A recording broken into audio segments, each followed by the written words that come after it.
Hello friends, मैं लता आप सभी का स्वागत करती हूँ अपने यूट्यूब चैनल अंडरस्टैंडिंग क्रिएशन पर।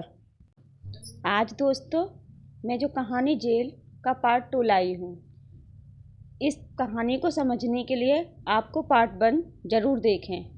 पार्ट 1 का लिंक आई बटन में मिल जाएगा। ये कहानी कुछ इस प्रकार है, आइए देखते हैं। एक किसान के घर में घुसकर कई कांस्टेबल ने उसे पीटना शुरू कर दिया। बेचारा बैठा मार खाता रहा। उसकी स्त्री से न रहा गया। सामत की मारी कांस्टेबल को कुवचन कहने लगी। बस इतना सा था कि एक सिपाही ने उसे नंगा कर दिया। क्या कहूँ बहन, कहते शर्म आती है। हमारे ही भाई इतने निर्दयता करेंगे, इससे ज़्यादा दुख और लज्जा की और क्या बात होगी। किसान से जब्त न हुआ, गरीब को कभी पेट भरने को तो न मिलता। इस पर इतना कठोर परिश्रम, न देह में बल है न दिल में हिम्मत, पर मनुष्य का हृदय ही तो ठहरा। बेचारा बेदम पड़ा हुआ था। स्त्री का चिल्लाना सुनकर बैठ उठा और उस दुष्ट सिपाही को धक्का देकर जमीन पर गिरा दिया। फिर दोनों में कुश्ती होने लगी। एक किसान किसी पुलिस के आदमी के साथ इतनी बेअदबी करे, इसे भला वह कहीं बर्दाश्त कर सकती है। सब कांस्टेबलों ने गरीब को इतना मारा कि वह मर गया। क्षमा ने कहा, गांव के और लोग तमाशा देखते ही रहे होंगे। मृदुला तीव्र कंठ से बोली, बहन, प्रजा की तो हर तरह से मरण है। अगर 10-20 आदमी जमा हो जाते तो पुलिस कहती हमसे लड़ने आए हो, डंडे चलाने शुरू करती। और अगर कोई आदमी क्रोध में आकर एक आध कंकड़ फेंक देता तो गोलियां चला देती। 10-20 आदमी भुन जाते, इसलिए लोग जमा नहीं होते। लेकिन जब वह किसान मर गया तो गांव वालों को तैश आ गया। लाठियां लेकर दौड़ पड़े और कांस्टेबल को घेर लिया। संभव है 2-4 आदमियों ने लाठियां चलाई भी हों। कांस्टेबल ने गोलियां चलानी शुरू की। 2-3 सिपाहियों को हल्की चोटें आईं। उसके बदले में 12 आदमियों की जान चली गई। कितने ही अंग भंग कर दिए गए। इन छोटे छोटे आदमियों की इसलिए तो इतने अधिकार दिए गए हैं कि उनका दुरुपयोग करें। आधे गांव का कत्लेआम करके पुलिस विजय के नगाड़े बजाती हुई लौट गई। गांव वालों की फरियाद कौन सुनता है। गरीब हैं, बेहोश हैं, अपंग हैं, जितने आदमियों को चाहे मार डालो। अदालत और हाकिमों से तो उन्होंने न्याय की आशा करना ही छोड़ दिया। आखिर सरकार ही ने तो कांस्टेबल को यह मुहिम सर कराने के लिए भेजा था। वह किसानों की फरियाद क्यों सुनने लगी, मगर आदमी का दिल फरियाद किए बगैर मानता ही नहीं। गांव वालों को अपने शहर के भाइयों से फरियाद करने का निश्चय किया। जनता और कुछ नहीं सकती, कुछ कर नहीं सकती, हमदर्दी तो करती है। दुख कथा सुनकर आंसू तो बहाती है। दुखियारों को हमदर्दी के आंसू भी कम प्यारे नहीं होते। अगर आसपास के गांव के लोग जमा होकर उनके साथ रो लेते तो गरीबों के आंसू पहुंच जाते। किंतु पुलिस ने उस गांव की नाकेबंदी कर रखी थी। चारों सीमाओं पर पहरे बिठा रखे थे। यह घाव पर नमक था, मारते भी हो और रोने भी नहीं देते। आखिर लोगों ने लाशें उठाईं और शहर वालों को अपनी विपत्ति की कथा सुनाने चले।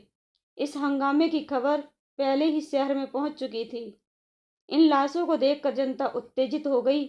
जब पुलिस के अध्यक्ष ने इन लाशों का जुलूस निकालने की अनुमति न दी तो लोग और भी झल्लाए। बहुत बड़ा जमाव हो गया। मेरे बाबूजी भी इसी दल में थे और मैंने उन्हें रोका, मत जाओ, आज का रंग अच्छा नहीं है। तो कहने लगे, मैं किसी से लड़ने थोड़े ही जाता हूँ। जब सरकार की आज्ञा के विरुद्ध जनाजा चला तो 50,000 आदमी साथ थे। उधर 500 सशस्त्र पुलिस रास्ता रोके खड़ी थी। सवार प्यादे सरासर पूरी फौज थी। हम निहत्तों के सामने इन नामर्दों की तलवारें चमकाते और झनकार करते हुए शर्म नहीं आती। जब बार बार पुलिस की धमकियों पर भी लोग न भागे तो गोलियां चलाने का हुक्म हो गया। घंटे भर बराबर फैर होते रहे। पूरे घंटे भर तक कितने मरे, कितने घायल हुए, कौन जानता। मेरा मकान सड़क पर है। मैं छज्जे पर खड़ी दोनों हाथों में दिल थामे कांपती थी। पहली बार चलते ही भगदड़ पड़ गई। हजारों आदमी बदहवास भागे चले आ रहे थे। बहन, यह दृश्य अभी तक आंखों के सामने है। कितना भीषण, कितना रोमांचकारी और कितना लज्जास्पद।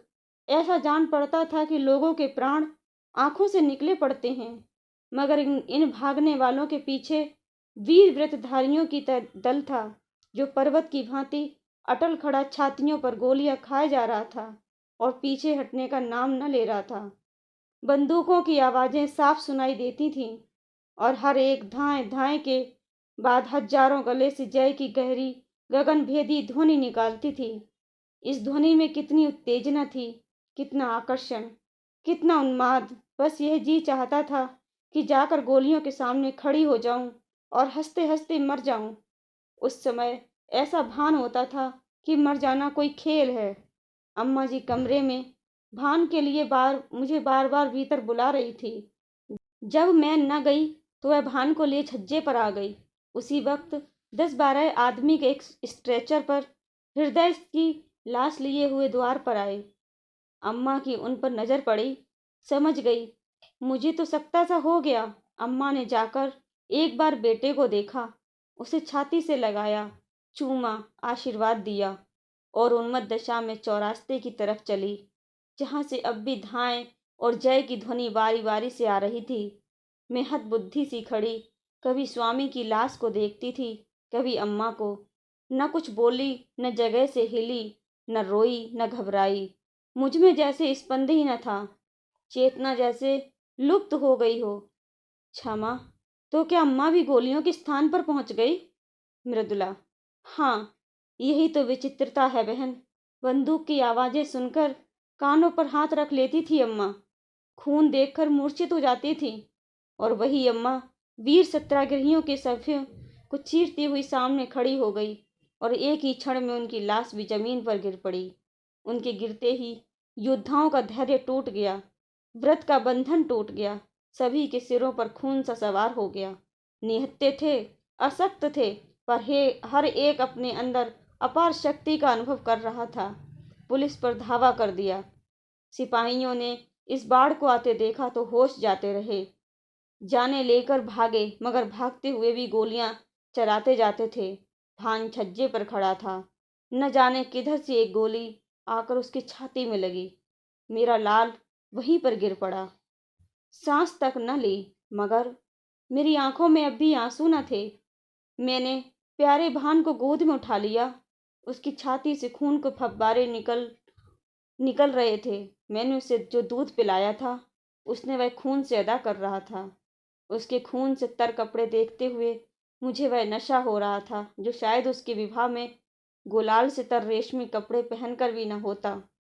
लड़कपन, जवानी और मौत, तीनों मंजिलें एक ही हिचकी में तमाम हो गईं। मैंने बेटे को बाप की गोद में लिटा दिया। इतने में कई स्वयंसेवक अम्मा को भी लाए। मालूम होता था लेटी हुई मुस्कुरा रही है। मुझे तो रोकती रहती थी और खुद इस तरह जाकर आग में कूद पड़ी, मानो वह स्वर्ग का मार्ग हो। बेटे ही के लिए जीती थी और बेटे को अकेला कैसे छोड़ती। जब नदी के किनारे तीनों की लाशें एक ही चिता में रखी गईं, तब मेरा सकता टूटा, होश आया। एक बार जी में आया चिता में जा बैठूं। सारा कुनवा एक साथ ईश्वर के दरबार में पहुंचे, लेकिन फिर सोचा, तूने अभी ऐसा कौन सा काम किया है जिसका इतना ऊंचा पुरस्कार मिलेगा? बहन, चिता की लपटों ने मुझे ऐसा मालूम हो रहा था कि अम्मा जी सचमुच भान को गोद में लिए बैठी मुस्कुरा रही हैं, और स्वामी जी खड़े मुझसे कह रहे हैं, तुम जाओ और निश्चिंत होकर काम करो। मुख पर कितना तेज था। रक्त और अग्निहीन में देवता बसते हैं। मैंने सिर उठाकर देखा। नदी के किनारे न जाने कितनी चिताएं जल रही थीं। दूर से वह चितावली ऐसी मालूम होती थी मानो देवता ने भारत का भाग्य बिगड़ने के लिए भट्टियां जलाई हों। जब चिताएं राख हो गईं तो हम लोग घर लौटे, लेकिन उस घर में जाने की हिम्मत न पड़ी। मेरे लिए अब वह घर घर न था। मेरा घर तो अब यह है जहाँ बैठी हूँ, या फिर वही चिता। मैंने घर का द्वार भी नहीं खोला। महिला आश्रम में चली गई। कल की गोलियों में कांग्रेस कमेटी का सफाया हो गया था। यह संस्था बागी बना डाली गई थी। उसके दफ्तर पर पुलिस ने छापा मारा और उस पर अपना ताला डाल दिया। महिला आश्रम पर भी हमला हुआ, उस पर अपना ताला डाल दिया। हमने एक वृक्ष की छांव में अपना नया दफ्तर बनाया और स्वच्छता के साथ काम करते रहे। यहाँ दीवारें हमें कैद न कर सकती थीं। हम भी वायु के समान मुक्त थे। संध्या समय हमने एक जुलूस निकालने का फैसला किया। कल के रक्तपात की स्मृति, हर्ष और मुबारकबाद में जुलूस निकालना आवश्यक था। लोग कहते हैं, जुलूस निकालने से क्या होता है? इससे यह सिद्ध होता है कि हम जीवित हैं, अटल हैं और मैदान से हटे नहीं। हमें अपने हार न मानने वाले आत्माभिमान का प्रमाण देना था। हमें यह दिखाना था कि हम गोलियों और अत्याचार से भयभीत होकर अपने लक्ष्य से हटने वाले नहीं, और हम उस व्यवस्था को अंत करके रहेंगे जिसका आधार स्वार्थपरता और खून पर है। उधर पुलिस ने भी जुलूस को रोककर अपनी शक्ति और विजय का प्रमाण देना आवश्यक समझा। शायद जनता को धोखा हो गया हो कि कल की दुर्घटना ने नौकरशाही का नैतिक ज्ञान जागृत कर दिया है। इस धोखे को दूर करना उसने अपना कर्तव्य समझा। वह यह दिखा देना चाहती थी कि हम तुम्हारे ऊपर शासन करने आए हैं और शासन करेंगे। तुम्हारी खुशी या नाराज़ी की हमें परवाह नहीं। जुलूस निकालने की मनाही हो गई। जनता को चेतावनी दे दी गई कि खबरदार, जुलूस में न आना, नहीं दुर्गति होगी।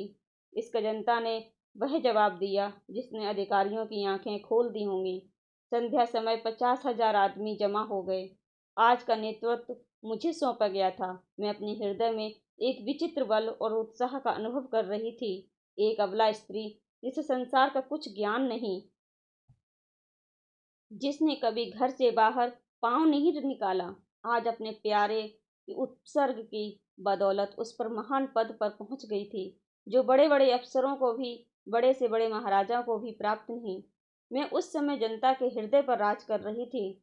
पुलिस अधिकारियों की इसीलिए गुलामी करती है कि उसे वेतन मिलता है। पेट की गुलामी उससे सब कुछ करवा लेती है।